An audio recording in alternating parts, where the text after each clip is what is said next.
রাজনীতিতে যদি দলের ভিতরে গণতন্ত্র চর্চা করতে চাই তাহলে গুপ্ত রাজনীতির কোনো জায়গা নেই। কিরিচ লাঠি নিয়ে ছাত্র শিবিরকে মানে দমিয়ে দিতে পারবেন অথবা ক্যাম্পাসগুলো দখল করে নিতে পারবেন, আমার মনে হয় এই সুযোগ সম্ভবত ছাত্র সমাজ আর দেবে না। গুন্ডা এন্ড রাজনীতি একত্র হয়ে গেছে। জামাতের বরাবর থেকে দেখা যায় প্রত্যেকটা দলের ভিতরে গুপ্ত ঢুকায় দেওয়া হয়। ছাত্রলীগ তারা কিন্তু প্রকাশ্যে বিভিন্ন জায়গায় মিছিল মিটিং শুরু করেছে। বিদেশে কিন্তু আমাদেরকে চিহ্নিত করা হচ্ছে অ্যাজ এ ভায়োলেন্ট নেশন।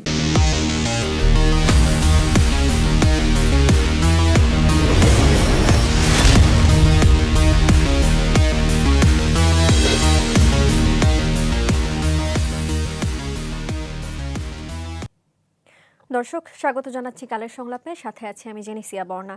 জ্বালানি ও বিদ্যুৎ সংকট নিয়ে জনমনে উদ্বেগ বাড়ছে, সেই সাথে আমরা দেখতে পাচ্ছি পরিবহন ভাড়া বাড়ছে। এই অবস্থায় হিমশিম অবস্থা সাধারণ মানুষের। অন্যদিকে সাম্প্রতিক সময়ে শিক্ষাঙ্গনের যে অস্থিরতা, সেটি আমাদেরকে নতুন করে ভাবিয়ে তুলছে। এই সব বিষয় নিয়ে আজকে আমরা আলোচনা করব। আমাদের সামনে রয়েছে নতুন সব চ্যালেঞ্জ এবং এসব থেকে আসলে সমাধানের উপায়গুলো কি, সেগুলো আজকে তুলে ধরার চেষ্টা করব। আমাদের মাঝে আমাদের বিজ্ঞ আলোচকরা উপস্থিত হয়েছেন, তাদের সাথে একটু পরিচয় করিয়ে দিতে চাই। আমি শুরুতেই পরিচয় করিয়ে দিতে চাই সাংবাদিক এবং কলামিস্ট এম এ আজিজের সাথে। তার পাশে রয়েছেন সুপ্রিম কোর্টের আইনজীবী মহসিন রশিদ। সবাইকে শুভেচ্ছা। এবং সেই সাথে রয়েছেন অ্যাডভোকেট সাইফুর রহমান, মজলিসে শুরা সদস্য, বাংলাদেশ জামায়াতে ইসলামী। জি ধন্যবাদ। আসসালামু আলাইকুম। আপনাদের সবাইকে কালের সংলাপে স্বাগত জানাচ্ছি। একটু জানিয়ে দেই, আজকে আমাদের বিষয় ঠিক করা হয়েছে ঢাকা বিশ্ববিদ্যালয়ের অস্থিরতা, শিক্ষা নাকি ক্ষমতার লড়াই। এসব বিষয় সহ অন্যান্য বিষয় নিয়েও আলোচনা করব। তবে শুরুতেই এই ছাত্র রাজনীতির বিষয় নিয়ে কথা বলতে চাই। আমি জনাব সাইফুর রহমানের কাছেই শুরুতে যেতে চাই, যেহেতু আপনি আমার পাশেই রয়েছেন। আমরা দেখলাম কিন্তু যে ঢাকা বিশ্ববিদ্যালয়ে আমরা প্রচুর ছাত্র শিবির এবং ছাত্র দল তাদের মধ্যে তুমুল সংঘর্ষ দেখেছি এবং থানায় হামলা করার ঘটনাও দেখলাম। মূলত বলা যায় যে চট্টগ্রাম সিটি কলেজে একটি গ্রাফিতিকে কেন্দ্র করে এই সংঘর্ষের সূত্রপাত। অনেকেই বলছেন যে ভিন্ন মত পোষণ করবার কারণে বা ভিন্ন আদর্শ পোষণ করবার কারণে এই সংঘর্ষের ঘটনা ঘটেছে। তাহলে কি আমরা বলতে পারি যে ভিন্ন মত সহ্য করার সংস্কৃতি আসলে ঢাকা বিশ্ববিদ্যালয়ে কমে গেল?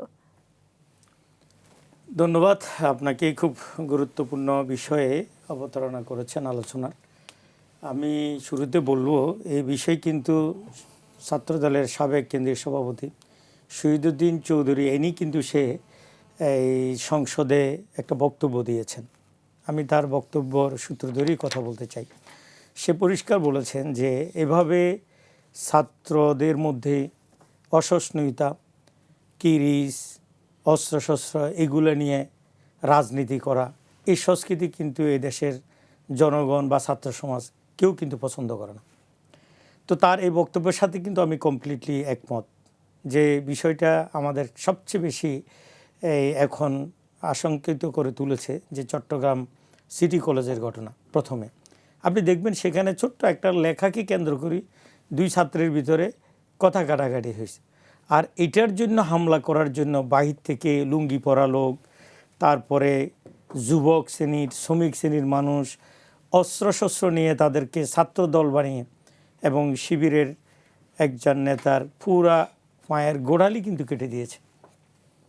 এই জিনিসটা কিন্তু এই সাধারণ ছাত্রদের মধ্যে এবং বিশেষ করে আমরা যারা আজকে যাদেরকে সভ্য শ্রেণীর মানুষ বলছি অথবা বুদ্ধিজীবী বলছি অথবা এই দেশটাকে স্বস্তির সাথে পরিচালনা করতে চায় এমন মানুষ, এটাকে কিন্তু কেউ পছন্দ করছে না। আর ওইটাকে কেন্দ্র করেই কিন্তু ঢাকা বিশ্ববিদ্যালয়ের ঘটনাটা ঘটেছে। সেখানে প্রতিবাদ সভা হয়েছে, আপনার কথা বলতে পারবেন, প্রতিবাদ সভা করতে পারবেন, আপনার মত দিতে পারবেন, কিন্তু সেখানে ভিন্ন মতের একটু মতের সাথে দ্বিমত হওয়ার সাথে সাথে ঢাকা বিশ্ববিদ্যালয় আপনি দেখবেন সেখানে যদি বিপি সাদেক কায়েম সহ সে যে ধৈর্যের পরিচয়টা দিয়েছে, সেখানে থানার ভিতরে ঢুকেই ছাত্র ডাকসুর দুজন নেতার উপর হামলা হয়েছে এবং সেখানেও কিন্তু আরেকটা মব সৃষ্টি করা হয়েছে, একটা ফটোকার্ড তৈরি করে একটা মিথ্যা। ভবিষ্যৎ হোক নিরাপদ, বিনিয়োগ হোক বিশ্বস্ত, আর আমার পছন্দ সল্ট বে। ওয়েলকাম টু সল্ট বে।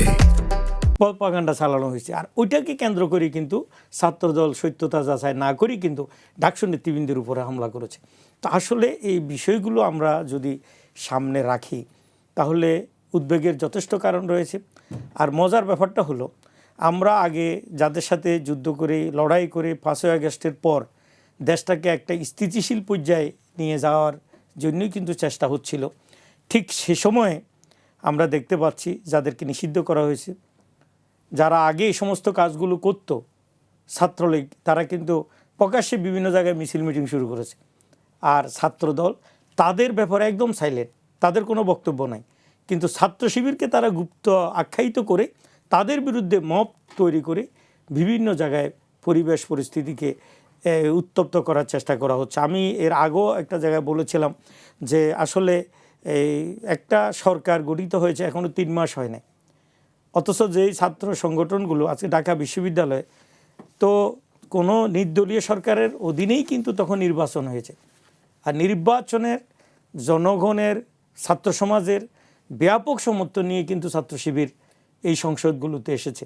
সুতরাং আপনি যেনতেনভাবে মব সৃষ্টি করে কিরিচ লাঠি নিয়ে ছাত্র শিবিরকে মানে দমিয়ে দিতে পারবেন অথবা ক্যাম্পাসগুলো দখল করে নিতে পারবেন, আমার মনে হয় এই সুযোগ সম্ভবত ছাত্র সমাজ আর দেবে না।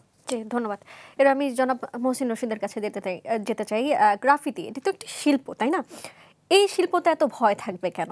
গ্রাফিতি তো যে কেউ করতে পারে। আপনার যদি পছন্দ না হয় গ্রাফিতির কোনো লেখা বা কোনো বিষয়, তাহলে আপনি প্রতিবাদ করতে পারেন। খুবই সাধারণ একটি বিষয় এবং এর সহজ সমাধান রয়েছে। এই বিষয়কে ঘিরে তাহলে সংঘর্ষ কেন? আমাদের সমাজটা নষ্ট হয়ে গেছে। আমাদের সমাজ ভায়োলেন্সে বিশ্বাস করে এখন। সুষ্ঠু সমাজ না, আমাদেরকে এই সমাজ ব্যবস্থাটা ঠিক করতে হবে। এটা হচ্ছে সবচেয়ে বড় কাজ যারা রাজনীতি করেন বা যে কোনো নীতি করেন না কেন ওদের জন্য। যদি এটা আমরা না করতে পারি, দেখেন আজকে আমাদেরকে চিহ্নিত করা হচ্ছে অ্যাজ আ ভায়োলেন্ট নেশন। আমরা বিদেশে কিন্তু আমাদেরকে চিহ্নিত করা হচ্ছে অ্যাজ আ ভায়োলেন্ট নেশন। যদি এই পরিস্থিতি চলতে থাকে, দেখেন ছাত্রদের কাজ হচ্ছে, ডাকসু আছে, রাকসু আছে, সবই আছে। ওরা আপনি এই কথা যখন বললেন, আপনাকে একটু বলি, বাংলাদেশ সহ প্রায় 75টি দেশের ভিসা কিন্তু দেবে না। অন্যান্য যুক্তরাষ্ট্র বলতে পারি আমি। ভায়োলেন্ট যেহেতু বললেন, আমি সেই জায়গায় একটু উল্লেখ করে রাইট। আমি বিকজ আমরা চিহ্নিত হচ্ছে অ্যাজ আ ভায়োলেন্ট নেশন। প্রত্যেকটা লোককে চিহ্নিত করা হচ্ছে। আমরা কি হচ্ছে দেখেন, রাজনীতি নষ্ট হওয়ার জন্য, রুগ্ন রাজনীতির জন্য কিন্তু আমরা এখন কিন্তু এই যে ধীরে সুস্থে কথা বলা, এইটা কিন্তু আমাদের মন মানসিকতার মধ্যে নাই। আমাদের মন মানসিকতা হচ্ছে জোরে কথা বলবো, গালাগালি করব, তাহলে কিন্তু আপনি বুঝবেন যে না, হি ইজ স্ট্রং। যদি এইটা না করতে পারি তাহলে কিন্তু আমি মানুষের পর্যায়ে পড়ি না। সো এই যে সমাজ ব্যবস্থা, এইটা আমি আশা করেছিলাম যে এইটা হয়তো অনেকটা চেষ্টা করবে ইন্টারিম গভর্নমেন্ট, কিন্তু ইন্টারিম গভর্নমেন্ট তো অ্যাজ আ হোলি চোর সরকার, সব ফ্রড ওর মধ্যে, সব A to Z, everybody was a fraud in the scoundrels, সব ঠগ যত সব ওই গভর্নমেন্টে ছিল, তারা কিছু করে নাই। বরং আমরা যারা, দেখেন আমি যখন কনস্টিটিউশনাল যে ইয়েটা ছিল সেখানে আমি ইমেল করে আমার কিছু প্রস্তাব দিয়েছিলাম। And you know, one of the প্রস্তাব ওয়াজ যে আমাদেরকে একটা কাউন্সিল করা দরকার, উলেমা কাউন্সিল।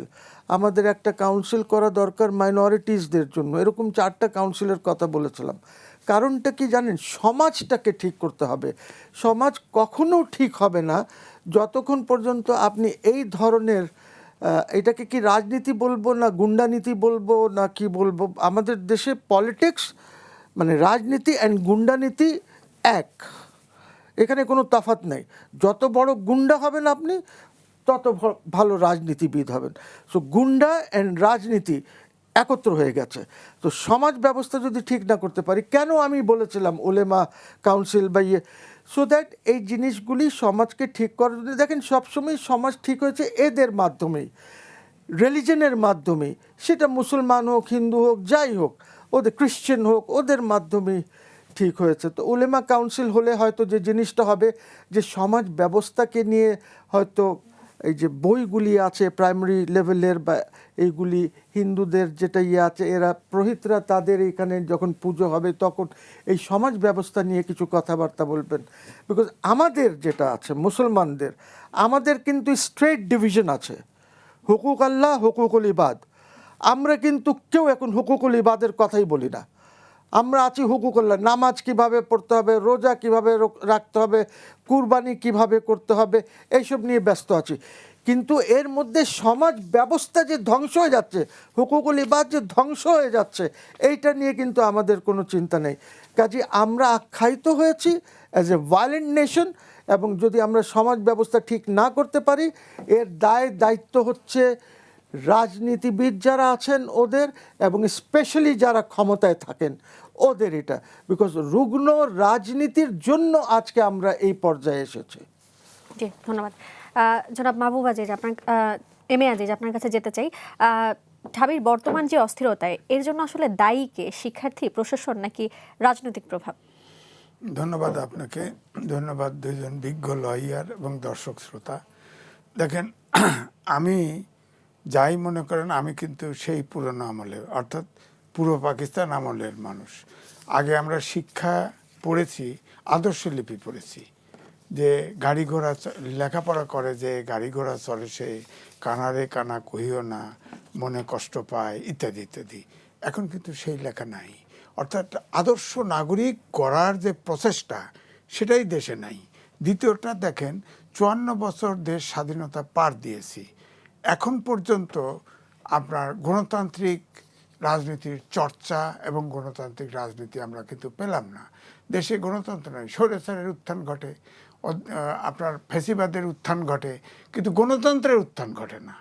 এখন এইটাই হলো আমাদের দুর্ভাগ্য। অর্থাৎ আমরা জাতি গঠন করতে পারি নাই কেন? দেখেন, হয়তো আমার সাথে দুজন বিজ্ঞ আলোচক একমত হবেন কিনা, আমাদের দেশে ইংরেজি বাংলা মিলে প্রায় 12 প্রকার শিক্ষা আছে এবং সব জায়গায় মাস্টার ডিগ্রি দেওয়া হয়, যার ফলে কোনো জাতীয় ইস্যুতে আমরা একমত হতে পারি না।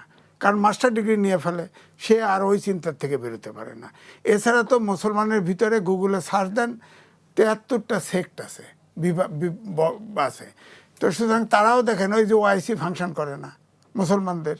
হ্যাঁ, এই জন্যে বলছি যে অর্থাৎ জাতি গঠন করতে পারিনি। এখন ধরেন আজকের যে প্রশ্ন, আপনার যে ঘটনা, সেটা হচ্ছে যে সিটি, সরকারি সিটি কলেজে চিটাগাঙে, সেখানে গ্রাফিতিতে লেখা ছিল যে ছাত্র রাজনীতি বন্ধ চাই। সেখানে আরেকটা লিখে দেওয়া হলো গুপ্ত রাজনীতি, ছাত্র রাজনীতি নিষিদ্ধ চাই, ছাত্রবাদ দিয়ে গুপ্ত রাজনীতি নিষিদ্ধ চাই। এখন এইটা তো সহ্য উভয় পক্ষের করতে হবে, কারণ অভ্যুত্থানের শক্তি দুটি, ছাত্র শিবির বলেন, ছাত্র দল বলেন, অভ্যুত্থানের শক্তি। সেখানে মুশকিলটা হয়ে গেছে, আমরাও তো ছাত্র রাজনীতি করেছি, আমরা ছাত্রদের ইস্যু নিয়েই রাজনীতি করেছি, জাতীয় রাজনীতির তল্পিবাহক হয়ে রাজনীতি করি নাই, জাতীয় রাজনীতি কোনটাতে সন্তুষ্ট হবে সেই কাজে করি নাই। এবং এটা আমি বলি যে এখানে দুটো দিক। একটা হলো জাতীয় রাজনীতি, ধরেন গুপ্ত যে লেখছে, এই গুপ্ত আলোচনাটা আসছে তো, কারণ আমি তো আপনাদের টেবিলেও বলছি বিএনপির ভিতরে গুপ্ত আছে, জামাতের বরাবর থেকে দেখা যায় প্রত্যেকটা দলের ভিতরে গুপ্ত ঢুকায় দেওয়া হয়। বলেন তো গণতান্ত্রিক বিশ্বের কোথায় গুপ্ত রাজনীতি আছে? একটা উদাহরণ দিতে পারবেন? গুপ্ত রাজনীতি আছে? গুপ্ত রাজনীতি হলে আছে, আন্ডারগ্রাউন্ড পার্টি করে, নকশাল করে, অমক করে, ভারতেও আছে, সব জায়গায় আছে। আউটলট পার্টি যেগুলো আছে, আমাদের দেশেও আছে, জেএমবি আছে, আনসারুল্লাহ বাংলা টিম আছে, নাথান বোমের একটা পার্টি আছে, সে তো হিল ট্যাক্সের এক অঞ্চল স্বাধীনতা চায়। তো আমরা তো, আমার কথা হচ্ছে গণতন্ত্র যদি চাই, আমরা গণতন্ত্রে যদি পদার্পণ করতে চাই, রাজনীতিতে যদি দলের ভিতরে গণতন্ত্র চর্চা করতে চাই, তাহলে গুপ্ত রাজনীতির কোনো জায়গা নেই। এখন বলেন তো, যেমন ধরেন সাদিক কায়েম ঢাকা ইউনিভার্সিটির ভিপি হয়েছে, তাকে তো জানতাম না। এখন পর্যন্ত ঢাকা ইউনিভার্সিটিতে কোনো শিবিরের কমিটি প্রকাশ করে নাই, এখনও জানেন না যে ওর ভিতরে ছাত্রলীগ নাই। এটা নিশ্চয়তা কি? কারণ সাদিক কায়েম নিজেও তো ছাত্রলীগের ভিতরে ছিল, হেলমেট বাহিনীর ভিতরে ছিল। সুতরাং গণতান্ত্রিক রাজনীতিতে বিশ্বাস করতে হলে রাজনীতি ওপেনলি করতে হবে, গুপ্ত রাজনীতি নাই, তাহলে তো ওই দেশ তো ভেঙে ছারখার হয়ে যাবে। এই জন্য আমি বলছি যে ওইখানেই সমস্যাটা দাঁড়াইছে যে গুপ্ত রাজনীতি, ধরেন এই যে জামাত ইসলাম, আমি বলেই তো আপনাদের এখানেও বলছি, বিএনপির ভিতরে কমপক্ষে 20% গুপ্ত জামাত আছে, খুব কমপক্ষে। হ্যাঁ, তো এগুলো বের করতে হবে না। এখন আবার এও বলি যে কেন মানুষ একটা গ্রুপ ফিউরিয়াস হয়ে ওঠে, কারণ হচ্ছে জামাত কিন্তু সার্বজনীন রাজনৈতিক দল না। আমি এটা আগেও বলেছি, জামাতের দেখেন অনেক প্রতিষ্ঠান আছে, এটা এনজিও টাইপের সরকার, সব প্রতিষ্ঠানে চাকরি করে জামাতের সমর্থকরা, এর বাইরে অন্য জায়গা নেই। তো জামাত যদি আজকে ক্ষমতায় আসতো, ধরেন এই ইলেকশনে ক্ষমতায় আসতো, তাহলে তো জামাতের রাষ্ট্র হতো, এটা তো অন্যদের জন্য হতো না। এই জিনিসগুলো কিন্তু রিয়েলাইজ করতে হবে, আচ্ছা, এই যে জামাতকেও রিয়েলাইজ করতে হবে। একটু এখানে বলার দরকার আছে যে আমাদের আজিজ সাহেব কি তথ্যের ভিত্তিতে তো বড় সাংবাদিক, সিনিয়র সাংবাদিক, এইভাবে বলে দিলেন ঢাকা বিশ্ববিদ্যালয় শিবিরের এই কমিটি নেয়। জিএস তো ঢাকা বিশ্ববিদ্যালয় শিবিরের কমিটির প্রেসিডেন্ট, তারা তো প্রকাশ্যে সেখানে না, না, রাজনীতি করছে। না, total জামাত ইসলামের আমিরের প্রতিষ্ঠান আপনার সিলেটের তার যে মা ও শিশু হাসপাতাল, এর আগে মিডিয়ায় কথাগুলো পরিষ্কার আসছে। তার ঢাকা ওখানে ইউনিভার্সিটি হিন্দু, বৌদ্ধ, শিবিরের সব ধরনের কমিটি লোকেরা সেখানে চাকরি করে। তো জামাত ক্ষমতা আসলে যদি জামাতের এটা এই দেশ হয়ে যেত, এই তথ্যটা তো আমার মনে হয় যথার্থ না। জামাত ইসলামী হিন্দু প্রার্থীকে একজন কে নমিনেশন দিয়েছে, জামাত ইসলামীর বিভিন্ন কমিটিগুলোতে সব ধরনের লোক আছে। এটার ইসলামী ছাত্র শিবির প্রকাশ্যে লড়াই করছে, যখন লড়াই প্রকাশ্য হয়েছে তখন কিন্তু শিবির গুপ্ত ছিল না। আর যখন তারা লড়াই করে রাষ্ট্র ক্ষমতা পরিবর্তনের জন্য, আগেই তো বলেছে যে তত্ত্বাবধায়ক যারা ছিল ইন্টারিম পাওয়ার, তারাই কিন্তু মেকানিজম করে কিন্তু জামাতকে ক্ষমতা থেকে কিন্তু দূরে সরিয়ে দিয়েছে, এটা এস্টাবলিশড হয়ে গিয়েছে। তো এই অবস্থায় যে ছাত্র শিবিরের জায়গায় যদি ছাত্রদল থাকতো, তাহলে তো ওই এই লড়াই সংগ্রামে তাদের অগ্রণী ভূমিকা ফ্রন্ট সাইডে তাদের থাকার কথা ছিল। তাহলে এই জায়গাটা আপনাকে খেয়াল রাখতে হবে। আমি যদি ঢালাওভাবে অভিযোগ করেন যে জামাত ইসলামী ক্ষমতা আসলে এটা জামাতের রাষ্ট্র হয়ে যাবে, জামাত ইসলামী যেভাবে অন্য দল অন্য মতের প্রতি শ্রদ্ধাশীল, শ্রদ্ধা দেখিয়েছে, ধৈর্যের পরিচয় দিয়েছে, এরকম যদি অন্য দলগুলো দেখাইতে পারতো, তাহলে বাংলাদেশের চেহারা কিন্তু পাল্টে যেত। এবারে ইলেকশনে জিতার জন্য আপনারা হিন্দুরা নিয়েছেন, পূজা করছেন, আবার ওই যে শরিয়া আইন, একবার ইন্ডিয়া যা বলে আসছেন যে শরিয়া আইন বাস্তবায়ন করব না, বাংলাদেশে এসে ধীরে ধীরে করব, তাহলে জামাতের রাজনীতিটা তো পরিষ্কার না। জামাতের রাজনীতি, যদি আপনি জামাতের রাজনীতি নিয়ে লেখাপড়া করেন, জামাতের রাজনীতির সাথে সম্পৃক্ত থাকেন, জামাতকে বুঝতে হলে এটা একটা ইন্টারাকশানের বিষয় আছে। জামাত ইসলামীকে যদি আপনি দূর থেকে দেখতে চান, শুধুমাত্র ওই নিউজ পোর্টাল দেখতে চান, অথবা কিছু ঘটনাকে নিয়ে জামাত ইসলামীকে যদি আপনি বিশ্লেষণ বিচার করতে চান, আপনি অন্য দলগুলোর যারা বছরের পর বছর দেশের বাইরে থাকবে তারা গুপ্ত হবে না।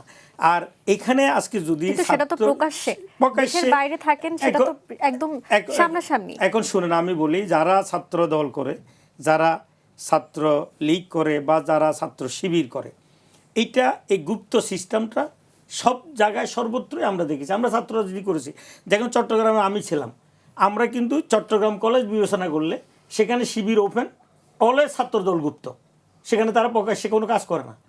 সেখানে অলওয়েজ ছাত্রলীগ গুপ্ত, তারা প্রকাশ্যে কোনো কাজ করে না। অন দ্য আদার হ্যান্ড, আপনি যদি সিটি কলেজে যান, সেখানে সিটি কলেজে শিবিরকে বলতেছে গুপ্ত, কিন্তু অন্য দলগুলো ওপেন। বাংলাদেশের সংস্কৃতিটা হলো এরকম, আপনি যেখানে ওপেন আছে সেখানে আরেকজনকে করতে দিচ্ছেন। আপনাদের রাজনীতি যারা করেন এই সংস্কৃতিতে আমাদের কোনো আস্থা নাই। 54 বছর দেশ স্বাধীন হলো, এখনো কোনো আপনার রাস্তা থাকুক আর না থাকুক, জনগণের রাস্তা তো আছে।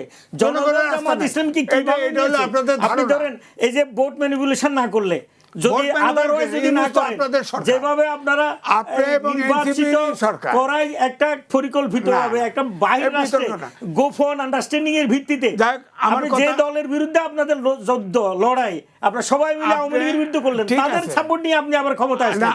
তারা আগে অভিযোগ করলেন আওয়ামী লীগ, ছাত্রলীগের এই সমস্ত ব্যবসা বাণিজ্য সবকিছু এই ছাত্র দল, বিএনপির লোকেরা টেম্পো স্ট্যান্ড এই সেইগুলো দখল করেছে, এই কথাগুলো আপনারা বলেছেন।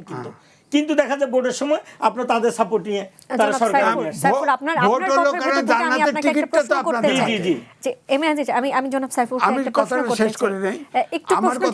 আমি একটু শেষ করে অ্যাড করি যে দেখেন, ছাত্র শিবির গুপ্ত, ছাত্র দল সব চাচারা করে, এটা ঠিক হবে না।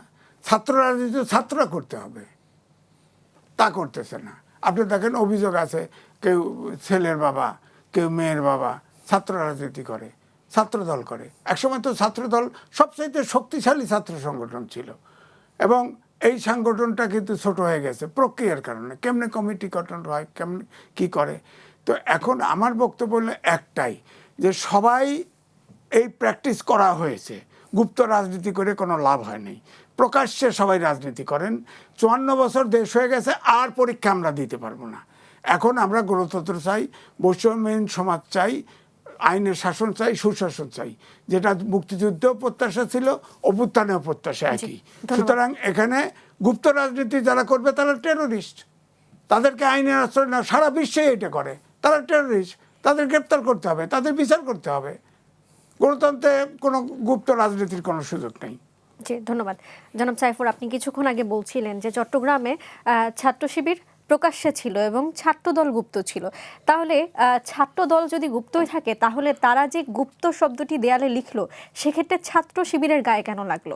এখানে দেখুন, আপনি যেটা বলছেন যে প্রকাশ্যে ছাত্রদল গুপ্ত ছিল, শিবির ওপেন ছিল, আমি বলছি যে আগের ছাত্র রাজনীতির পজিশন, একটা কলেজ যদি একটা ছাত্র সংগঠন নিয়ন্ত্রণ করে, অন্যরা সেখানে গুপ্ত হয়ে যায়, ওরা ওখানে প্রকাশ্যে কাজ করতে দেন। এটাই ছিল যে আমাদের কালচার, এটা আপনি অস্বীকার করতে পারবেন না। যেখানে চট্টগ্রাম পলিটেকনিক্যালে ছাত্র দল যখন প্রভাবশালী সংগঠন হিসেবে ছিল, সেখানে শিবিরকে গুপ্ত বানিয়ে ফেলছে, কারণ প্রকাশ্যে তাদের যদি হাঁটলে দেখলেও কিন্তু তাদের উপর আঘাত হয়েছে। এটা আমাদের ছাত্র রাজনীতির অতীতে এইভাবে চলে আসছে। এখানে গুপ্ত শব্দটার ভিতরে আপত্তি ছিল ওই জায়গায়, যেখানে ছাত্ররা আন্দোলনের প্রেক্ষাপটে একটা দেওয়াল লিখন করেছে যে আমরা ছাত্র রাজনীতি নিষিদ্ধ চাই।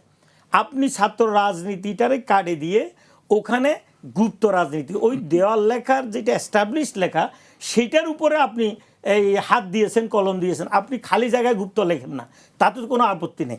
কিন্তু আপনি যদি শিবিরকে গুপ্ত বলেন, আমি বলবো তখন ছাত্র দলকে কায়দা বলতে হবে। কিন্তু শিবিরকে তো এই ছাত্র দল শুনেন, তারা গুপ্ত থেকে হঠাৎ করে যাদের উপরে হামলা মামলা করে, তারপরে গোড়ালি কেটে দেয়, এদের কিন্তু নতুন ভাষা হিসেবে আপনি নিতে পারবেন কায়দা। ছাত্র রাজনীতি ওখানে কিন্তু ওইটার উপর দিয়ে লেখছে গুপ্ত রাজনীতি। ওইখানে সেখানে তো কোনো দলকে ইন্ডিকেট করা হয় না। না, এটা একটা লেখা এস্টাবলিশ, যেটা কলেজের ছাত্র সমাজ ওই সময় প্রকাশ্যে লড়াই করেছে, রক্ত দিয়েছে, তারা একত্রিত হয়ে সেই একটা স্লোগান লিখেছে।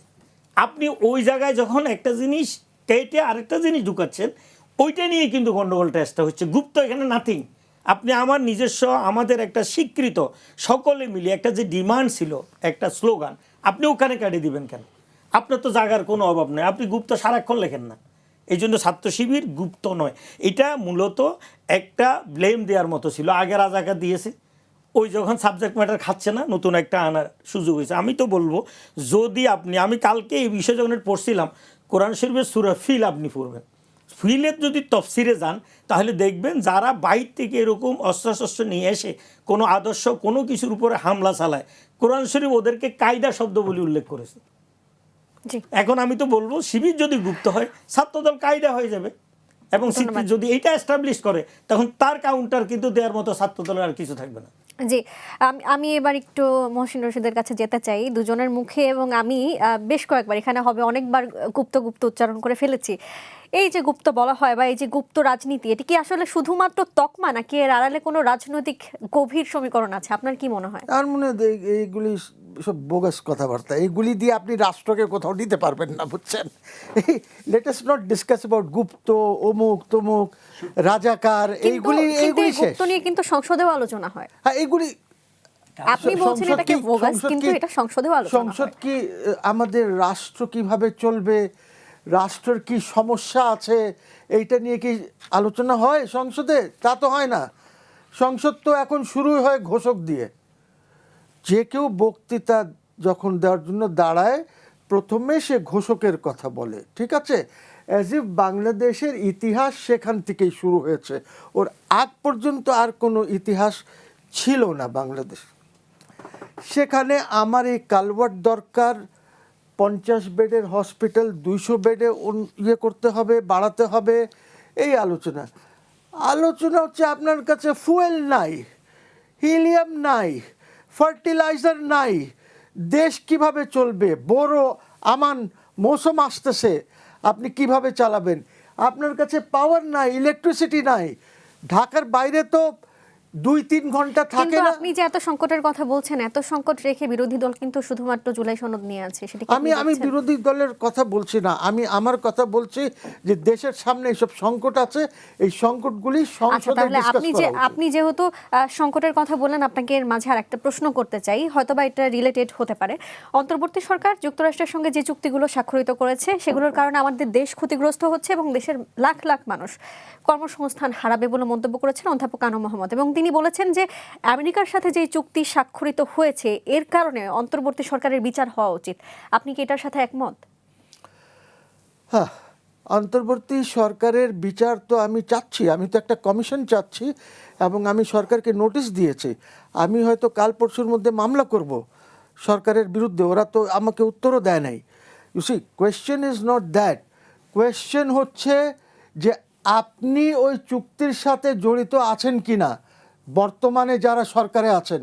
আমার প্রশ্ন এইখানে, খলিলুর রহমান যে চুক্তি সই করেছে, ওয়ান অফ দ্য সিগনেটারিজ, সে আপনার ফরেন মিনিস্টার। তো তাহলে আপনি যে ওই ট্রেড ডিলের বিক্রি করে দিলেন বাংলাদেশকে আপনি একটা স্লেভ রাষ্ট্র বানিয়ে দিলেন। Please mark my word, slave রাষ্ট্র বানিয়েছে ইউনুস এই আর খলিল মিলে। তো এই খলিলুর রহমান তো এখন আছে, আপনার সাথেই তো আছে। আমি গুপ্ত শব্দ ব্যবহার করতে চাই না, বাট ইউ ক্যান আন্ডারস্ট্যান্ড। গুপ্ত কোথায় কোথায় আছে? আমি যে তাহলে কি শব্দ ব্যবহার করতে পারেন বলুন? আমি যে কথাটি বলতে চাচ্ছি সেটা হচ্ছে যে কি এই সরকারকে দায় নিতে হবে না। আপনি যখন যে চুক্তি করলেন, যেখানে আপনি যেমন গুপ্ত বলতে বলতে হাসলেন না, অন্যরা আবার গুপ্ত শুনতে শুনতে খুব রেগে যায় বিভিন্ন সময়। না, আমি হেসেছি বিকজ যারা বোঝার তারা বুঝেছে যে আমি কাকে মিন করছি এবং কি বলতে চাচ্ছি, আচ্ছা। এই জন্যই হেসেছি। তো আমার কথা হচ্ছে যে আপনি এখন কান্নাকাটি করলে তো হবে না, আপনি সরকার চালাচ্ছেন, এইসব বন্দোবস্ত তো আপনাকেই করতে হবে। আজকে ট্রাকের ভাড়া 4,000 থেকে 10-15,000 বেড়ে গেছে। ইউসি, আপনি মাল এদিক থেকে ওদিকে করতে পারছেন না। আপনি ডিরেক্টর জেনারেল রেলওয়ে বলেছেন যে 15 দিনের পরে ট্রেন বন্ধ হয়ে যাবে, সেবাই বন্ধ হয়ে যাবে রেলওয়ের। এই বন্দোবস্ত কার করার? আপনি এখনো এই ডিজেল আনতে পারছেন না, আপনি কিভাবে করবেন? আপনি এই সব কথা বললে হবে না যে হরমুজ বন্ধ আছে, অমুক আছে, তমুক আছে। আপনি জানেন ভ্যাকসিনের কথা আমার মাননীয় প্রধানমন্ত্রী বলেছেন যে বিগত সরকারগুলির জন্য এটা হয়েছে, কিন্তু আমি ইউনিসেফ আর WHO রিপোর্ট দেখছিলাম, সেখানে তো আমি দেখছি 2024 পর্যন্ত কাভারেজ ইজ মোর দেন 24-এ তো it is more then 91-92%, 23-তে 83%, 84% coverage. ঠিক আছে, তাহলে বিগত সরকারগুলি না, আপনি বলেন যে ইন্টারিম গভর্নমেন্ট এর জন্য আজকে এই হাম বা টিকার এই প্রবলেমটা হচ্ছে, বিগত সরকার না। একটা জিনিস দেখেন, ইউ লাইক ইট ডিসলাইক ইট, হাসিনার বিরুদ্ধে তো আমি আন্দোলন করেছি, there is a witness here, জানে যে কী ধরনের আন্দোলন করেছে, উনিও ছিল, আমরা সবাই মিলেই করেছি। ঠিক আছে, অনেক আন্দোলন করেছি। তবে এটা মানতেই হবে যে হাসিনার এই ক্রেডিটটা দিতে হবে, সে শূন্য থাকলেও $40 বিলিয়ন করে এবং সে চ্যালেঞ্জ নিয়ে কাজ করে, কোত্থেকে টাকা আনে আমি জানি না, বড় বড় প্রজেক্ট করেছে, টাকা নাই। অনেকেই তো বলেন এই কারণে আমরা পদ্মা সেতু দেখেছি। হ্যাঁ, অনেকেই বলেন এই কারণে আমরা পদ্মা সেতু দেখেছি। আমি তো এটাও জানি যে আইয়ুব খানের সময় পদ্মা সেতুর একটা প্ল্যান করা হয়েছিল। I know this also. আপনি যদি পুরান ফাইলগুলি ঘাটেন সেখানে আপনি পাবেন। তখন এটা কেন হয়নি? চ্যালেঞ্জ নেওয়ার সেটা মতো দ্যাটস অনেক অনেক পলিটিক্যাল জিনিসগুলি হয় নাই সেটা। বাট তখনই রূপপুর কখন শুরু করেছে, রূপপুরের পরিকল্পনা কবে হয়েছে? আই থিঙ্ক আজিজ ভাই বলতে পারবেন এটা যে কবে শুরু হয়েছে এটা।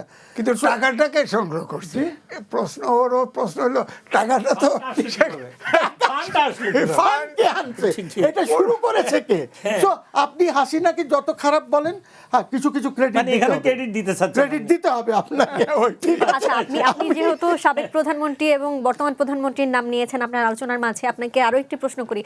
এই যে ডক্টর মোহাম্মদ ইউনূস আমেরিকার সাথে যে চুক্তিগুলো করলেন, এই চুক্তি যদি সাবেক প্রধানমন্ত্রী শেখ হাসিনা এবং বর্তমান প্রধানমন্ত্রী তারেক রহমানের যে কোনো একজন করতেন, তাহলে বিরোধী দল এবং আমাদের সমাজের সুশীলদের আলাপ আলোচনা বা পদক্ষেপগুলো কেমন হতো? দেখেন, আমরা অনেক কাজ করেছি না বুঝে।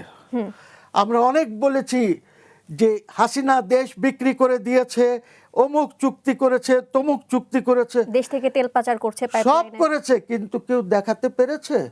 একটা চুক্তিও কি সামনে এসেছে জনগণের সামনে? ইন্টারিম গভর্নমেন্ট এনেছে, জোর গলায় বলেছে, আসিফ নজরুল বলেছে, আপনার রিজওয়ানা অনেক কথা বলেছে, রিজওয়ানা এনভায়রনমেন্টের কথা বলেছে, নদী দখলের কথা বলেছে, কিন্তু মেঘনা গ্রুপ অফ ইন্ডাস্ট্রিজ যে নদীর ভিতরে ঢুকে গেছে সেই সাথে কিন্তু জনাব সেটা সে আসিফ দেখে না, নজরুল, জনাব আসিফ- মন্ত্রী হয়ে দেখে না। একটু বলি, জনাব আসিফ নজরুল কিন্তু এও বলেছেন যে কয়েক লাখ ভারতীয় কর্মী বাংলাদেশে এসে কাজ করছেন, কিন্তু তিনি কিন্তু এর প্রমাণ দিতে পারেননি। 26 লাখ বলা হয়েছিল, ঠিক আছে, কিন্তু কোনো প্রমাণ কেউই দিতে পারেনি, আজ পর্যন্ত দিতে পারেনি। তবে ইয়েস, না, এখানে এটা প্রমাণ- সঠিক। প্রমাণ না দিতে পারারও কতগুলো কারণ আছে। কারণ সে ভারতীয় হিসেবে বাংলাদেশে চাকরি করছে না। আমাদের ইউনিয়ন পরিষদের চেয়ারম্যানগুলো থেকে একটা নাগরিকত্ব সনদ নিয়ে ওইটা দিয়ে কিন্তু তারা জয়েন করে এখানে আরে চাকরি করে। পুলিশে ভর্তি হয়েছে না, এরকম এই অসংখ্য ভিতরে। তথ্য আমাদের পুলিশ, কাছে আছে। we know all this, we know all this, কিন্তু এরকম কথা তো হচ্ছে লাখ লাখ রোহিঙ্গাও আছে। কথা রোহিঙ্গা এক রোহিঙ্গা জিনিস, একটা অন্য ইস্যু। ওইটা হলো আরেকটা জিনিস। আরেকটা রোহিঙ্গাদেরকে ওরা এখানে কর্মচারী এবং ওই কি বলে ডে লেবার এই সমস্ত কাজে ইউজ করা হয়। কোনো রোহিঙ্গাকে আপনার সার্টিফিকেট দিয়ে গভর্নমেন্টের কোনো পুলিশ অফিসার বানিয়েছে এরকম কোনো তথ্য- বিদেশে চলে গেছে। কোনো তথ্য না। ওরা বিদেশে চলে গেছে বিভিন্ন নীতিতে, না, না, বিভিন্ন কৌশল করে। ওদেরকে সবাই অনেক- গভর্নমেন্টের অনেক একটা পলিসি সন্ত্রাসী ছিল, কর্মকাণ্ড যত তারা তাড়াতাড়ি করছে। তারা ভাগতে দেখেন, পারে আমাদের লাভ। অনেক রোহিঙ্গাকে কিন্তু সৌদি আরবও ওদেরকে রেখেছে, ঠিক আছে, অনেক রোহিঙ্গা আছে সৌদি আরবে, কিন্তু কথা সেটা না। Rohingya is a different issue all together. আমি যদি থাকতাম সরকার প্রধান ইন্টারিমের সময়, তাহলে আমি তো রাখাইন দখল করে নিতাম। আমার army is powerful enough, because Rakhine তো আমাদের অংশ ছিল, রাখাইন তো আমাদের অংশ ছিল, জাস্ট এস তাইওয়ান চায়নার মেইনল্যান্ডের অংশ ছিল, সবসময় ছিল এরকম। রাখাইন তো আমাদের অংশ ছিল, তো আমরা তো কোনো পদক্ষেপ নিচ্ছি না। এরকম একটা পদক্ষেপ কিন্তু জিয়া রহমান সাহেব নিয়েছিলেন ওই সময়। তো এখন আমরা তো আর কিছু করছি না, that is what I am saying. এইটা করলে কিন্তু আপনার এই প্রবলেমটা ফর এভার সলভ হয়ে যেত, ঠিক আছে। এখন করতে গেলে চায়নাকে সাথে নিয়ে করতে হবে, বিকজ চায়নার একটা ইনভলভমেন্ট আছে এসব এলাকায়। সো আমার কথা হচ্ছে যে আমি সরকারকে দোষ আরোপ করছি না, সিচুয়েশন এরকম। এই সিচুয়েশন কি শেখ হাসিনা ফেস করে নাই ইউক্রেনে? এই সিচুয়েশন লিবিয়াতে হয়েছিল, ফেস করে নাই? এই সিচুয়েশন কি আরও ইরাকে এইসব জায়গায় তেল বন্ধ হয়েছিল, করে নাই? ইউক্রেন থেকে আমাদের গম টম আনা বন্ধ হয়েছে, করেছে। But she was a good manager. এখন কথা হচ্ছে যে এই যে টিমটা আছে, প্রধানমন্ত্রী ওকে, উনি নিজের জায়গায় আছেন, উনি কাজ করছেন, আমি মনে করি বা আশা করি, আমি শিওর না, আশা করছি যে উনি ভালো কাজ করবেন।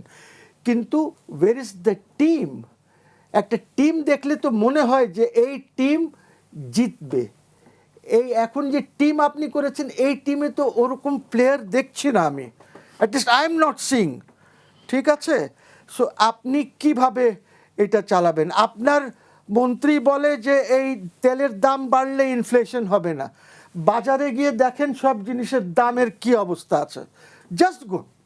উনি বলেন হবেই না ইনফ্লেশন। আচ্ছা, একটু হতে পারে, মানে এই তামাশা করে তো রাষ্ট্র চলবে না, দেশ চলবে না। এখন তো জামাতে ইসলামী তো ওদেরকে বলেছে যে আসেন আমরা একসাথে মিলে এই প্রবলেমটা সলভ করি। এবং আমি জানি যে জামাতের কাছে অনেক এডুকেটেড পিএইচডিস এক্সপার্টস আছে, যারা হয়তো যদি সরকার চায় তাদের সহায়তা, তাহলে আমার মনে হয় যদি এইটা মিলে এই কাজটা কর। কিন্তু আপনাকে ওদের সহায়তা নিতে হবে এই মুহূর্তে। আওয়ামী লীগ তো নাই কাজে ওদের কথা বলছি না আমি, অথবা বাইরের থেকে যারা আছেন, বাইরে অনেক বিজ্ঞ লোক আছেন। এই তো আমার জামাতের নেতা সামনে আছেন, আমি বলি যখন জামাত ইসলামী ওই যে এসেছিল, অ্যাসিস্ট্যান্ট সেক্রেটারি অফ স্টেট এসেছিল না, আপনাদের ডেলিগেশন গেল দেখা করতে এমপিসদের, ইউ রিমেম্বার? তো ওরাও তো সহায়তা নিয়েছিল, বিকজ ওদের কাছে ওই লেভেলে কথা বলার যেহেতু লোক ছিল না, তখন তারা ইফতেখার চৌধুরী সাহেবকে তো সাথে নিয়ে গিয়েছিল, দে টুক হিম।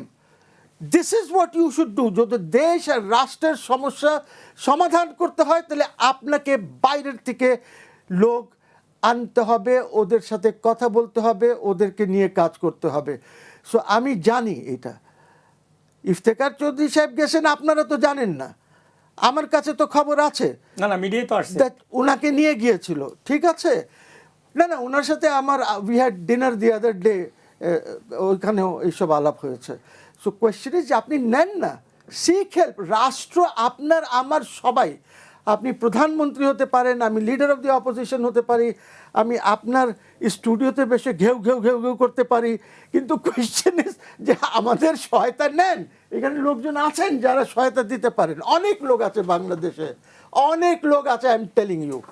বাংলাদেশেও আছে, আমাদের ডায়াসপোরাতে অনেক লোক আছে শিক্ষিত, যারা এই প্রবলেমসগুলি নিয়ে স্টাডিজ করেছে, পেপার্স লিখেছে। আজকে দেখেন কি হচ্ছে, এই যে Hormuz, do you know latest চায়নার 40টি জাহাজের উপরে স্যাংশন লাগিয়েছে গতকালকে, না গতকালকে বোধ হয় 40টি জাহাজের উপরে স্যাংশন লাগিয়েছে আমেরিকা। আপনি কি মনে করেন যে এই স্যাংশন লাগালে ওরা মানবে? 14 তারিখে না 15 তারিখে জির সাথে মিটিং আছে, ওই ট্রাম্প যাচ্ছে বিজিং, জি ওই মিটিং করবে না ক্যান্সেল করবে এই 40টার উপরে লাগানোর পরে? তো প্রবলেমটা কি হবে? মানে আপনি দেখেন, না না, you have to understand this. আপনার কেমনে হরমুজটা যদি না খোলেন, প্রবলেমটা হচ্ছে কি, ওরা তো ব্লকেট করে দিয়েছে। আপনি তেল একদম সব ট্যাঙ্কস ভরা আছে ইরানে, ওরা পাঠাতে পারছে না, ঠিক আছে? এইগুলি যদি আমরা রিলিজ করতে পারি, তাহলে কিন্তু আমাদের এই সংকট পুরো পৃথিবীতে কম হবে। জি, আর ধন্যবাদ। যদি এইটা আরো হয়, তাহলে I am sorry, global recession হবে না, এবার গ্লোবাল ডিপ্রেশন হবে। জি। আমি জানি না যে আমরা কোথায় জি, থাকবো বাংলাদেশ। আমরা এই বিষয় নিয়ে একটু পরে কথা বলবো। আমি জনাব এম এ আজিজের কাছে একটু যেতে চাই। আমি এখন যেটি বলছি সেটি আমি বলছি না, অনেক রাজনৈতিক বিশ্লেষক বলছেন যে সাধারণ মানুষ ভোট দিয়ে বিএনপিকে সরকারে নিয়েছে বা ক্ষমতায় এনেছে। অন্যদিকে সাধারণ শিক্ষার্থীরা তাদের যে ভোট বা মতামত দিয়ে শিবিরকে ক্ষমতা দিয়েছে, ইউনিভার্সিটির যে পাবলিক বিশ্ববিদ্যালয়ের যে ক্ষমতাগুলো সেটি দিয়েছে।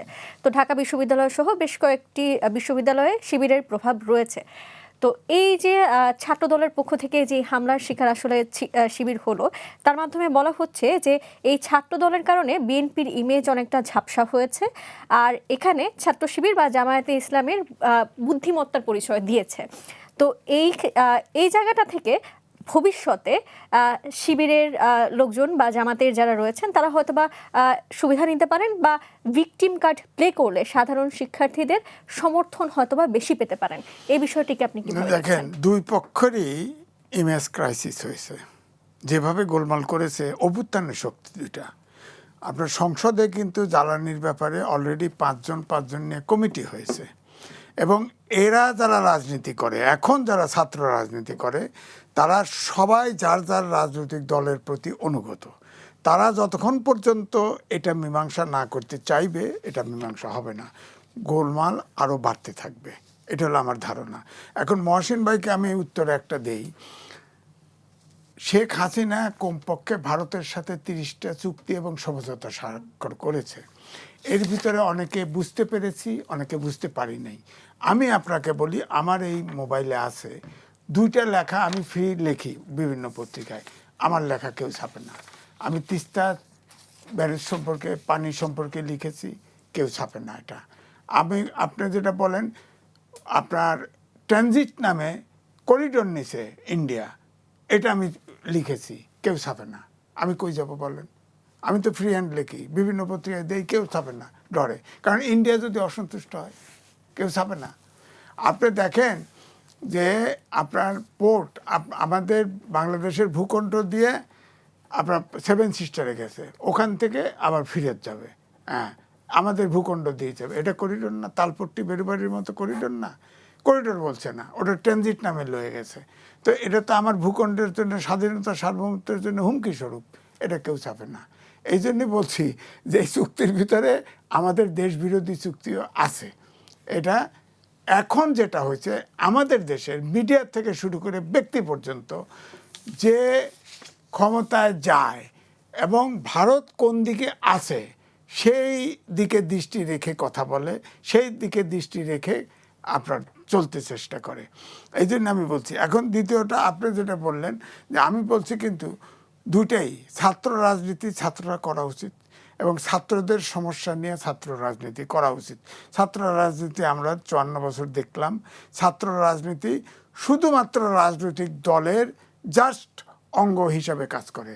এরা দেশের আর জাতীয় রাজনীতি যারা করে তারা কিন্তু এই দেশে কোনো গণতন্ত্র উপহার দিতে পারে নাই, আইনের শাসন উপহার দিয়ে 54 বছর দেশ স্বাধীন 55 বছরে পড়ছি। সুতরাং আমি তো এই রাজনীতি ব্যক্তিগতভাবে এই রাজনীতি আমি চাই প্রত্যেকটা দলের ভিতরে গণতন্ত্র থাকুক এবং দেশে গণতান্ত্রিক চর্চা থাকুক, আইনের শাসন থাকুক, সুশাসন থাকুক, এটা আমি চাই। সুতরাং আপনি যেভাবে দেখছেন, আমি মনে করি যে ছাত্র দলের আপনি ধরেন 2 ছেলের বাবা, 3 ছেলের বাবা সন্তান, হ্যাঁ ছাত্র দল করে, হ্যাঁ আবার ছাত্র শিবির ভাইজান যে অস্বীকার করলো, এখন উনি বলতে পারবে না। ঢাকা ইউনিভার্সিটিতে এখনো কমিটিতে কে আছে এটা এখনো প্রকাশ করে নাই। ওর ভিতরে, ওই কমিটির ভিতরে কে আছে? আমরা তো উপর থেকে প্রেসিডেন্ট সেক্রেটারি চিনি, আর কয়েকজন পদধারীকে চিনি, আর তো চিনি না। এবং ওই শাহবাগে ওই পুলিশ স্টেশনে যখন হয় তখন কিন্তু ডাক দিছে শাহবাগে আসো, কেউ আসে নাই। কারণ গুপ্তরা তো আসে না, প্রকাশ্যে আসতে চায় না, হ্যাঁ সামনে কয়েকজন আসে। এই জন্য আমি বলি যে গণতান্ত্রিক বিশ্বে যেভাবে চলে, আমার মনে হয় যে অভ্যুত্থানের শক্তি, যার সমস্যা আছে তাদের ভিতরে গঠনমূলক আলোচনা করে এটার সমাধান করা উচিত। কারণ এইভাবে যদি আপনার সংঘাত সংঘর্ষ হয় অভ্যুত্থানের শক্তির ভিতরে, তাহলে তো ফ্যাসিবাদের আগমন ঘটবে।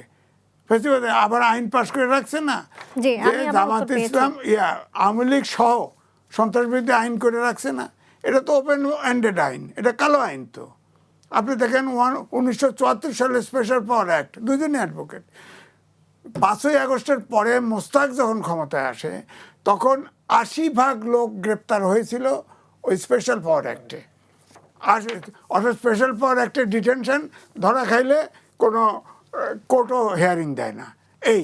এখন যে এই যে ধরেন আওয়ামী লীগ নিষিদ্ধ রেখে সন্ত্রাসবিরোধী আইন করলো এবং ওটার ডিটেলে আছে ওদের সমর্থক সহযোগী সংগঠন যা আছে সবাই আইনের আওতায় আসবে। এই আইনটা যে যখন সুযোগ পায় ব্যবহার করে ফেলতে পারে না, তাহলে এটা গণতান্ত্রিক বেশ হলো। এটা তো পার্লামেন্টে পাস হয়েছে, আইন পার্লামেন্টে পাস হয়েছে, সেখানে জামাতও বসেছিল, এনসিপি বরং বাইরে চলে গেছে। তো এখন জামাত যে থাকলো, এখন ধরেন বিএনপি এখন মাঠে নামছে, আন্দোলন করতেছে। ধরেন আইন শৃঙ্খলা বাহিনীর অবনতি ঘটলে তারা ব্যবহার করতে পারে। আওয়ামী লীগ ধরেন 5 বছর 10 বছর 20 বছর পরে আসলো, আসে বিএনপিকে নিষিদ্ধ করতে পারে।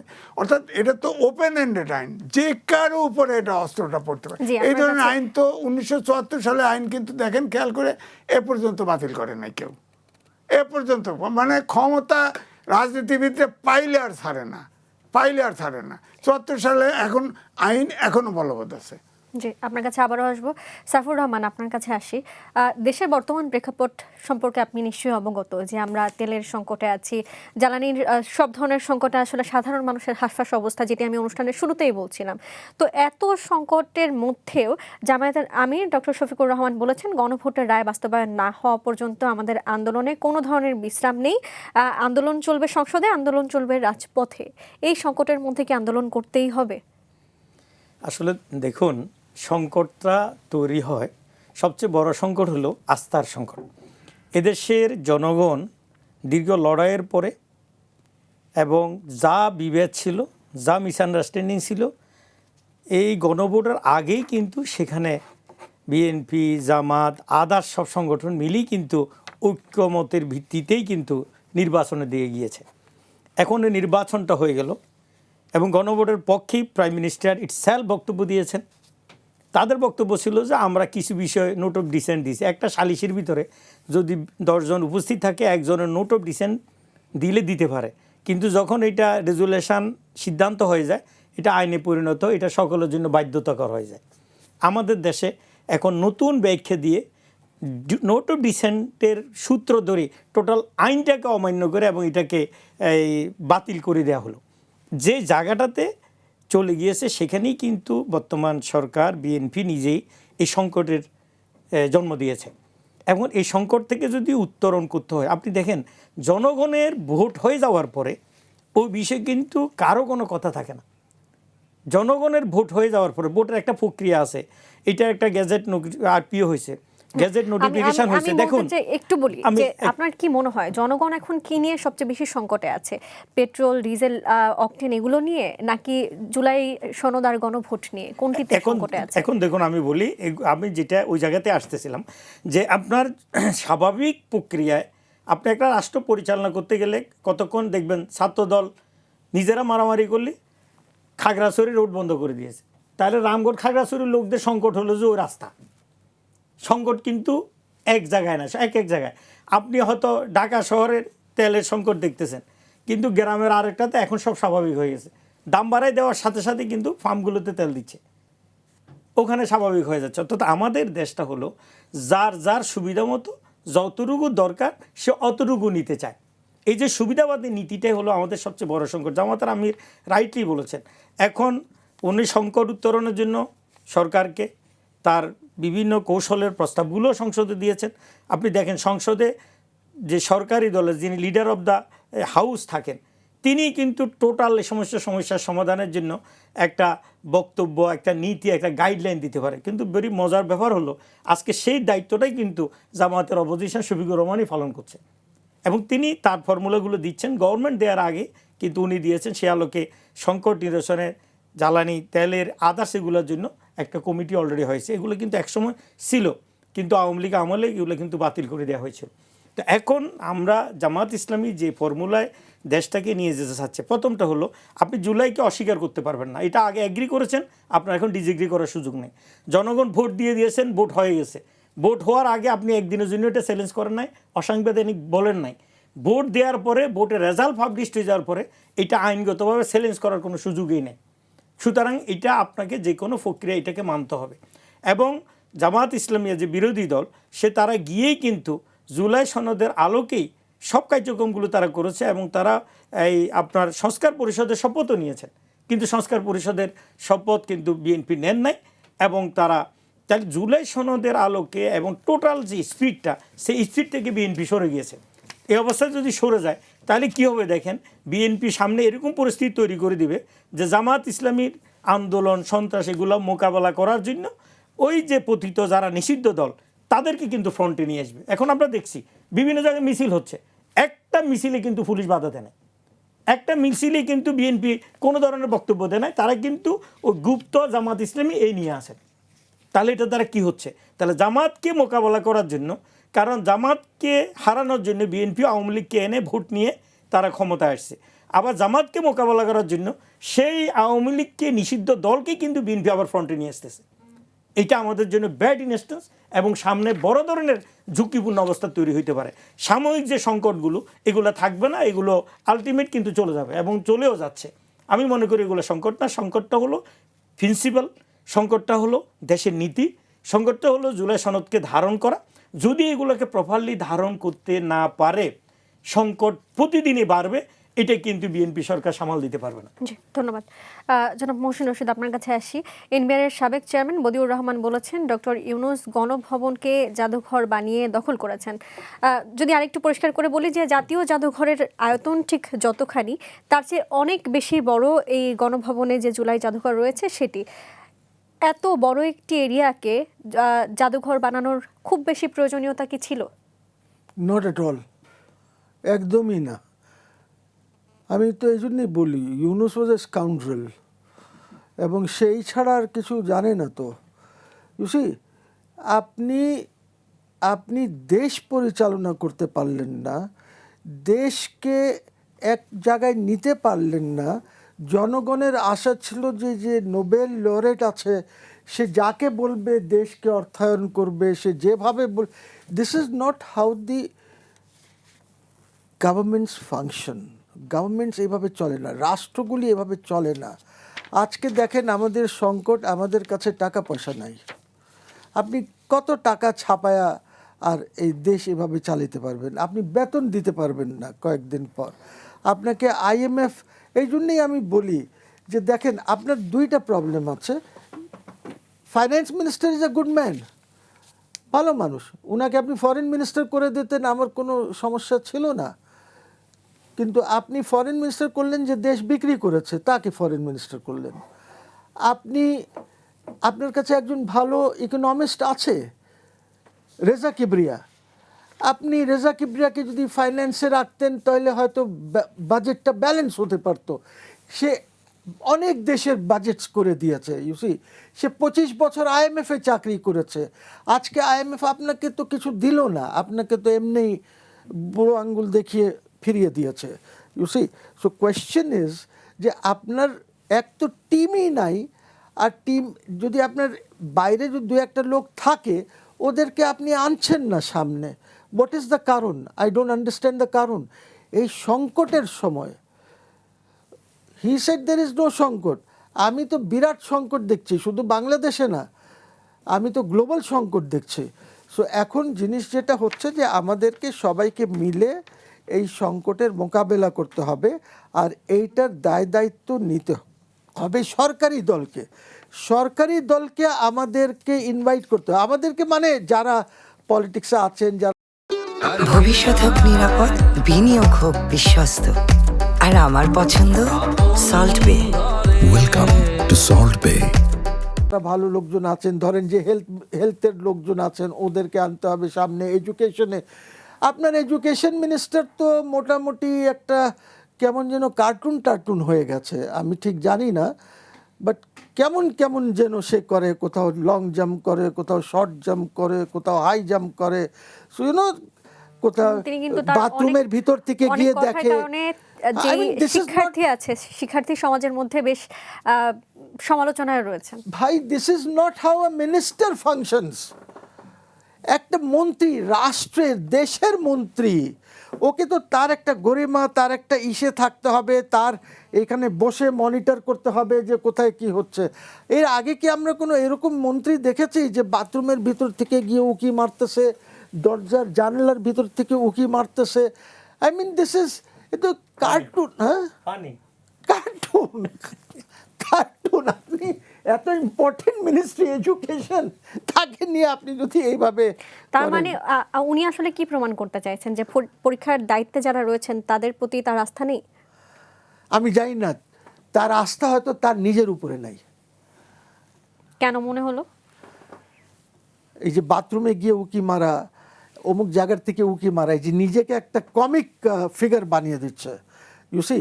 এই জন্য মনে হচ্ছে যে তার নিজের উপরে আস্থা নাই যে আমি এই মিনিস্ট্রিটা কিভাবে চালাবো। ইটস আ বিগ মিনিস্ট্রি, বহুত বড় মিনিস্ট্রি। এর মধ্যে primary, secondary, higher secondary, colleges, schools, অনেক মাদ্রাসা, অনেক কিছু আছে, ঠিক আছে। সো উনি এইটা ইভেন হলে পরীক্ষা কেন্দ্রে যাচ্ছেন, ভিজিটিং করছেন, কিন্তু পরীক্ষার আগের দিন যে অনেক শিক্ষার্থী অ্যাডমিট কার্ড পায়নি, সেটি নিয়ে আমরা খুব কম কথা শুনেছি। না, সেটা নিয়ে তো ওনার মাথা ব্যথা নাই, উনি তো অ্যাক্টিং করতেছে, cartoon, he is a comic figure. জি, ধন্যবাদ। জনাব হেমি আজিজ, আপনার কাছে আবার আসি। যেই ছাত্রলীগকে নিষিদ্ধ করেছে এনসিপি, সেই এনসিপি আবার বলছে যদি কোনো নিরপরাধ ছাত্রলীগ কর্মী থাকে তারা এনসিপিতে যোগ দিতে পারেন। এই বিষয়টিকে আপনি কিভাবে দেখেন? প্রথম কথা হচ্ছে এনসিপি নিষিদ্ধ করে নাই, সরকার নিষিদ্ধ করেছে, অন্তর্বর্তীকালীন সরকার ইউনূস। এবং সেটা একটা, আপনি জানেন যে একটা হঠাৎ করেই, কিন্তু সেটা তো তাদের দাবিতে, হ্যাঁ তাদের দাবিতে, প্রচন্ড গরমের সময় তাদের উপর পানি ছেটানো হয়েছে, সেই সময় দাবিগুলো উঠে এসেছিল। এখন আমার প্রশ্ন, আপনার যে প্রশ্ন, ধরেন আপনি প্রথম ইউনূস সরকার সবগুলো স্থানীয় সরকারের চেয়ারম্যান, মেয়র বাতিল করে দিল। একটা আইন ছিল আগে যে ফৌজদারি অপরাধ যদি থাকে কারো বিরুদ্ধে, মেয়র চেয়ারম্যানের, সেটা যদি চার্জশিট হয়, অভিযুক্ত হয়, তাহলে তার সরকার তাকে বাদ দিতে পারে। দিছিল, আওয়ামী লীগের সময় দিছে। কিন্তু এই সরকারে এসে যে না, সরকারের কাছে মনে হলেই বাতিল, সব বাতিল করে দিল। বাতিল করে দিয়ে পরে তখন কিন্তু এনসিপি হয়েছে কিনা জানি না, বৈষম্য বিরোধী ছাত্র এনসিপি বোধহয় হয়েছে, তখন এই চেয়ারম্যানগুলোকে ডাক দিয়েছিল, ডাক দিয়ে বলছে আপনারা যদি এনসিপিতে আসেন তাহলে আপনাদের ব্যাপারটা দেখব। তাহলে এইটা তো এখন ধরেন যারা এটা ডাকলো তারা সংসদে বসা, আইন করলো, আইন করে এই দলগুলোকে নিষিদ্ধ করলো। তাদেরকে বলতেছে তাদের ভিতরে যারা ক্লিন ইমেজের তারা আসলে আপত্তি নেই। কেমনে হয়? তো আইন সংসদের সিদ্ধান্ত ভায়োলেট করতেছে, আইন ভায়োলেট করতেছে। এখন তো এটা আইন আছে যে আপনার আওয়ামী লীগ, তার অঙ্গ সংগঠন, সহযোগী সংগঠন যারা আছে তারা নিষিদ্ধ, তাদেরকে সংসদে আইন পাশ হয়েছে। তো সেটা আপনি সমাধান না করে আপনি এটা করা তো উচিত হচ্ছে না। তারা তো আমি তো ফেসিবাদকেই ওয়েলকাম করতেছে, তারা তো ওখানে আপোষ করতেছে। এটা তো উচিত হয় নাই, তার মোটেই এটা উচিত হয় নাই। সংসদে তারা পাশ করলো আইন, এই মাত্র পাশ করলো, এখন কয় আমাদের তাদের সাথে গেলেই 7 খুন মাপ হলো। জি, ধন্যবাদ।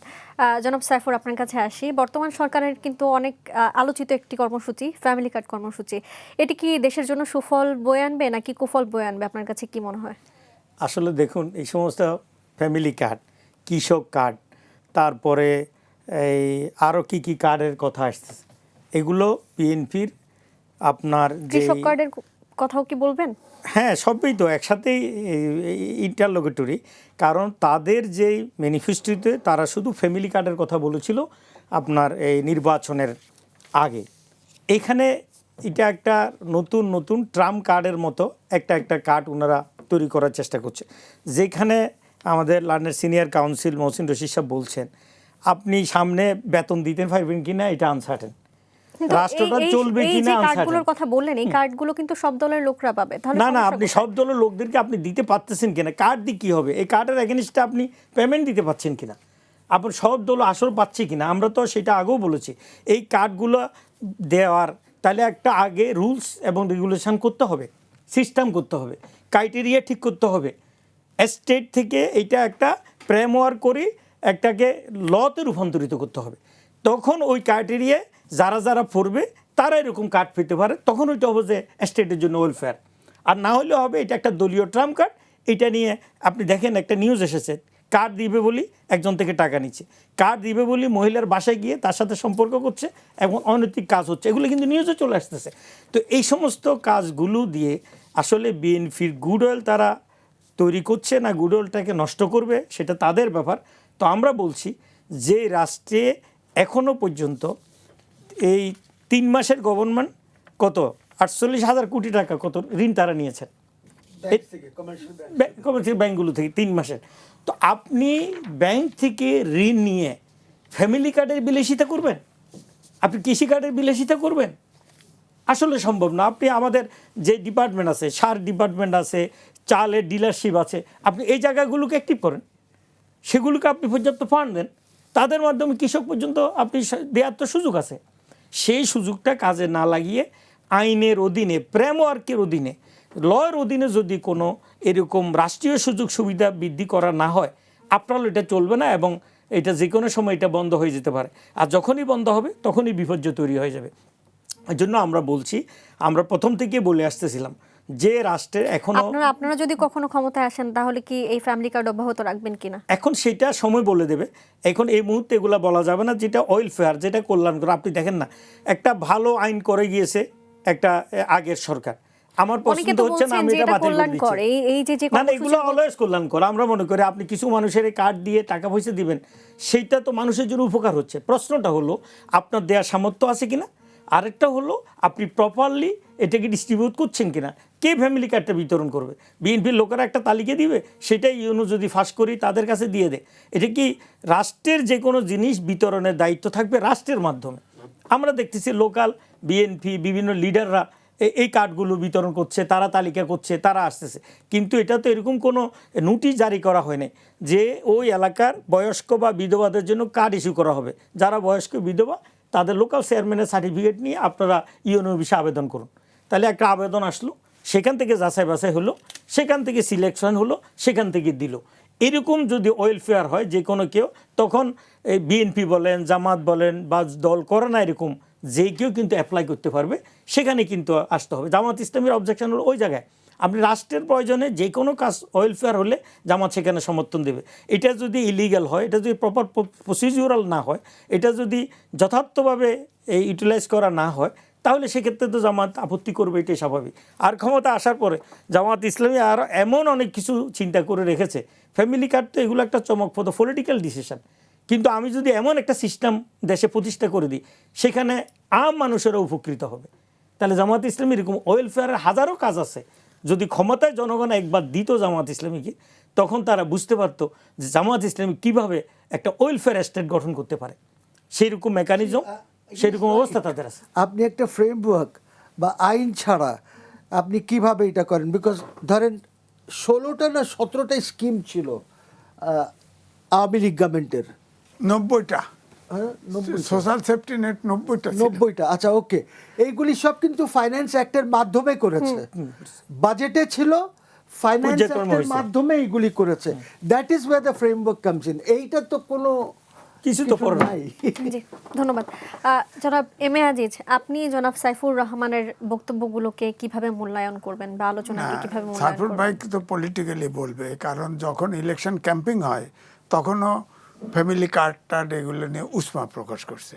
কিন্তু এখনকার অবস্থায় আমি বলবো প্রধান সমস্যা কি, একটা সরকার আপনার নির্বাচনী ইশতেহারে এগুলো ছিল বিএনপির, আপনি বাস্তবায়ন করেন, গরিবদেরকে দেন। উন্নত দেশে যারা আয় করে বেশি তাদের কাছে বেশি ট্যাক্স নেয়, নিয়ে গরিবদেরকে বেকার ভাতা দেয়। আমাদের তো সেই সক্ষমতা নাই। আপনি প্রায়োরিটি লিস্ট করবেন তো। এখন কৃষকদেরকে 10,000 টাকা মওকুফ করছে, কৃষকদেরকে ধরেন কার্ড দিচ্ছে না, আপনি 3,000 2,500 টাকা দিলেন, তার তো শেষ দিতে পারতেছে না, সে তো পেটে খেয়ে ফেলবে, লাভ তো হবে না। আপনি কিন্তু কৃষক, আপনি দেখেন করোনার সময়ে কৃষক কিন্তু আমাদেরকে বাঁচিয়ে রেখেছে। সুতরাং কৃষিতে ধরেন ডিজেলের তেল 15% বাড়িয়ে দেওয়া হয়েছে। ধরেন এই জায়গায় ভর্তি কিট দিয়ে আর বাকিগুলো আপনি পরে করতে পারতেন, জনগণের কাছে বলতে পারতেন যে আমাদের নির্বাচনী এগুলো ইশতেহার, আমাদের কমিটমেন্ট। আমরা যেহেতু এখন জ্বালানি সংকট আছে, দেশের অর্থনীতি খারাপ, এই কারণে অর্থাৎ তত্ত্বাবধায়ক অন্তর্বর্তীকালীন সরকারের ফেলে যাওয়া, ধরেন এখন লোন, বৈদেশিক লোন হচ্ছে এখন টোটাল হচ্ছে 48 লক্ষ কোটি টাকা। এবারে বাজেট সামনে আছে না, বাজেট হবে 9 লক্ষ কোটি টাকা কমপক্ষে। এই টাকাটা আসবে কোত্থেকে? আপনি IMF-এ ঘুরতেছেন দাঁড় করে, IMF তো লোন দিবে না, কারণ IMF তো লোন পরিশোধ করতে যে পারবে এটা দেখে তো দিবে। তো 48 লক্ষ কোটি টাকা আপনি লোনে আছেন, আপনি তো লোন কিভাবে? এদিকে আবার ফের দেখেন এখনো টানা হাসরা যে আমরা উন্নয়নশীল দেশে যাওয়ার সময় এসে গেছে। তাহলে আমাদের দেশের ভবিষ্যৎ কি আসলে? ভবিষ্যৎ হচ্ছে অভ্যুত্থানের শক্তিগুলো মিলেমিশে অর্ধেক পেট খাই, ফুল পেট খাই, যতটুকু অর্থ আছে ততটুকুভাবে এই সংকট মোকাবেলা করা উচিত। এখানে হানাহানি, কে জিতলো কে হারলো, অমকের প্রোগ্রাম আমি বিরোধিতা করব, অমকের প্রোগ্রাম আমি পক্ষে থাকবো, এগুলো করে এখন সময় নাই। অর্থনৈতিক অবস্থা দেশের খুব খারাপ। জ্বালানি তেল সহজে আপনি ভাবেন না যে মধ্যে ওই সুইচ খাল পুরো খুলে যাবে, ওর ভিতরে আন্ডারগ্রাউন্ডে ড্রোন পাঠাই দিছে আওয়ামী লীগ, আমেরিকা পাঠাই দিছে। আপনার হরমুজ প্রণালীর অংশ ইরান মালিক, তার বাইরে এপারে ওপারে বাইরে কিন্তু আমেরিকার কর্তৃত্ব আছে, তারা কিন্তু আন্ডারগ্রাউন্ডে ড্রোন পাঠায় দিচ্ছে শত্রু করতে। সুতরাং আলোচনা হচ্ছে, মীমাংসা হলে ভালো। মীমাংসাও যদি হয় এটা কিন্তু রিপেয়ার করতে সময় লাগবে। আপনি দেখেন কাতারের সব ওই যে আপনার এলপিজিতে যে এগুলো ধ্বংস করে হয়ে গেছে, এগুলো রিবিল্ড করতেও সময় লাগবে, হয়তো 5-6 মাস সময় লাগবে। সুতরাং সমস্যার সমাধান হলেও আমাদের ক্রাইসিস কিন্তু যাচ্ছে না। আমাদের ক্রাইসিস অর্থাৎ এইটা এখন যে যুদ্ধের যে ক্ষতিটা হয়ে গেছে, এই ক্ষতি অর্থাৎ পুষিয়ে দাঁড়াতেও 5-6 মাস সময় লাগবে। সুতরাং আমাদের ভিতরে যুদ্ধ বিগ্রহ নয়, হানাহানি নয়, দেশে আর 48 লাখ কোটি টাকা আপনার লোনে আসি, বিদেশি লোন আছে, আভ্যন্তরীণ লোন আছে। এটা ইউনিট সরকারের সময় ঘাড়ে ঘাড়ে তো চাপছে। হ্যাঁ, সরকার দায়ী নয়, কিন্তু সমস্যা তো সরকারে আছে, তাকে ফেস করতে হবে। আর গণতন্ত্রের বিরোধী দল এবং সরকারি দল কিন্তু ডান হাত আর বাঁ হাত, আলাদা কিছু না। সুতরাং আমি মনে করি যে এই যে 5-10 সদস্য কমিটি করছে, এটা সাংঘাতিক পজিটিভ কাজ। সব সমস্যাকে এই কমিটি আরো এরিয়া বাড়ায় দিক, এই কমিটি দেখভাল করুক, জি। এটা আমার দরকার। জি, জনাব মহসিন রশিদ, আপনার কাছে আসি। বর্তমান সরকার যদি কোনো কারণে সরকার পরিচালনা করতে ব্যর্থ হয়, তাহলে দেশের ভবিষ্যৎ আসলে কি হবে জানতে চাই। এই মুহূর্তে তো দেশের ভবিষ্যৎ কারণ খারাপ, আইনমন্ত্রী ইতোমধ্যে শঙ্কা প্রকাশ করেছেন, সেজন্য এই খারাপ। প্রশ্নটি করা। খারাপ পরিস্থিতি।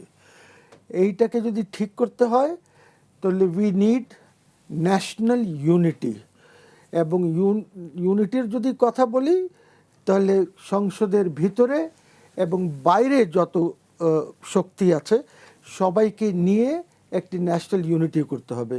এর মধ্যে আওয়ামী লীগকেও সামিল করতে হবে।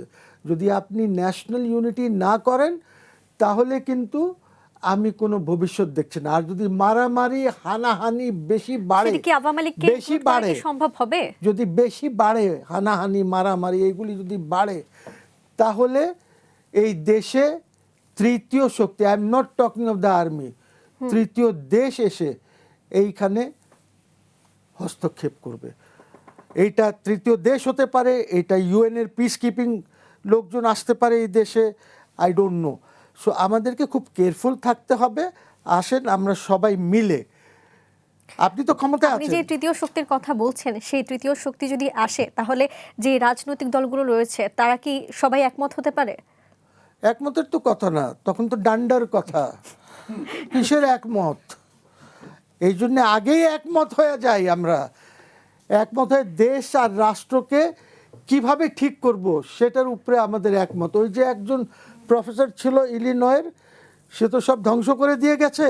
না, এখন এই মনে কথা হয় বলার কারণ হচ্ছে জামাত একমত আছে, হওয়ার কোনো সম্ভাবনা তো আমরা দেখি না, কারণ দেখেন একটি দলকে নির্বাচনে অংশগ্রহণ জামাত করতেই আছে, দেওয়া হলো না। বিএনপি আছে, তারা তো সংসদে আছে, ওরা জানে বাইরে কি শক্তি আছে।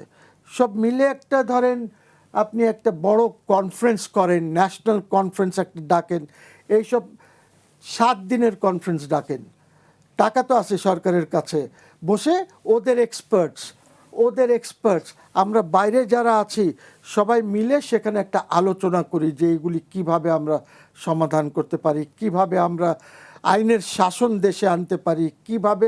দেখেন, আইনের শাসন না হলে দেশে কিচ্ছু হবে না। কিসের ডেমোক্রেসি?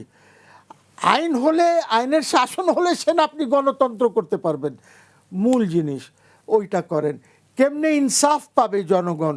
এগুলি সব 7 দিনের একটা কনফারেন্স করেন না, করে এক্সপার্টদেরকে আনেন, দেশীয় বিদেশি উলেমা, দেশের বাইরের সবাই এনে কিভাবে সমাজ ব্যবস্থা ঠিক করতে হয় সব ধর্মের লোকজনকে নিয়ে বসে আলোচনা করি। দেশ তো আমাদের। দেশের বাইরে থেকে কাউকে আনলে ঝুঁকি সৃষ্টি হবে না? কেন ঝুঁকির সৃষ্টি হবে? আমাদের দেশীয় বাঙালি নাই বিদেশে ডায়াসপোরাতে? ওনাদের তো অনেক আছে, আমি জানি তো। আমরা অনুষ্ঠানের একেবারেই শেষ পর্যায়ে এসেছি। আপনাদেরকে ধন্যবাদ জানাই আমাদের সাথে যুক্ত হওয়ার জন্য, এবং বিদায় নেই আমাদের দর্শকদের কাছ থেকে। দর্শক, আজকের মতো কালের সংলাপ থেকে বিদায় নিচ্ছি। পরবর্তী পর্ব নিয়ে আবারও হাজির হব। ভালো থাকুক দেশ, ভালো থাকুক দেশের মানুষ।